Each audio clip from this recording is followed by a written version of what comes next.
அண்மை செய்தியை பார்த்து வருகிறோம். இரவு முழுவதும் பெய்த கனமழையால் சேலத்தில் 100க்கும் மேற்பட்ட வீடுகளில் வெள்ள நீரானது புகுந்திருக்கிறது. அம்மாப்பேட்டை அருகே உள்ள பச்சைப்பட்டி அசோக் நகர் பகுதியில் உள்ள வீடுகளில் மழைநீர் புகுந்திருப்பதாக அண்மை தகவலானது கிடைக்கப்பட்டிருக்கிறது.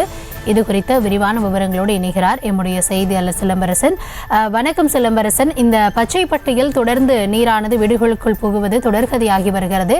இது குறித்து அதிகாரிகள் தரப்பில் என்ன நடவடிக்கை எடுக்கப்பட்டிருக்கிறது? மக்கள் முன்வைக்கும் கோரிக்கை என்ன? வணக்கம் கௌதமி. குறிப்பாக சேலம் மாநகரில் கனமழை பெய்யும் பொழுது ஒவ்வொரு முறையும் இந்த பச்சைப்பட்டி அசோக் நகர் பகுதியில் உள்ள குடியிருப்பு பகுதிகளில் மழைநீர் தொடர்ந்து புகுந்து வருகிறது. இதனை மாநகராட்சி அதிகாரிகள் இதற்கான உரிய நடவடிக்கை எடுக்க வேண்டும் என அப்பகுதி மக்கள் கோரிக்கை விடுத்து வருகின்றனர்.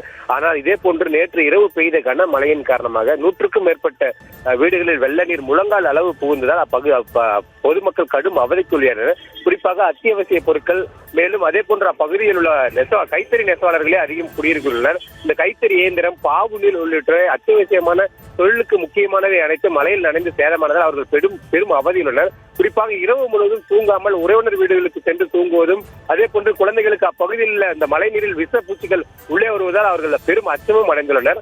அது அப்பகுதியில் கால்வாயை ஏற்படுத்தி மழை நீரை முறையாக அப்புறப்படுத்த வேண்டும் என்பதே அப்பகுதி மக்கள் நீண்ட நாள் கோரிக்கையாக உள்ளது.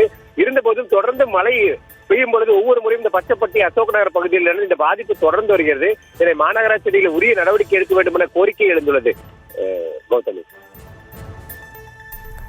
தற்போதைய விவரங்களுக்கு நன்றி சிலம்பரசன்.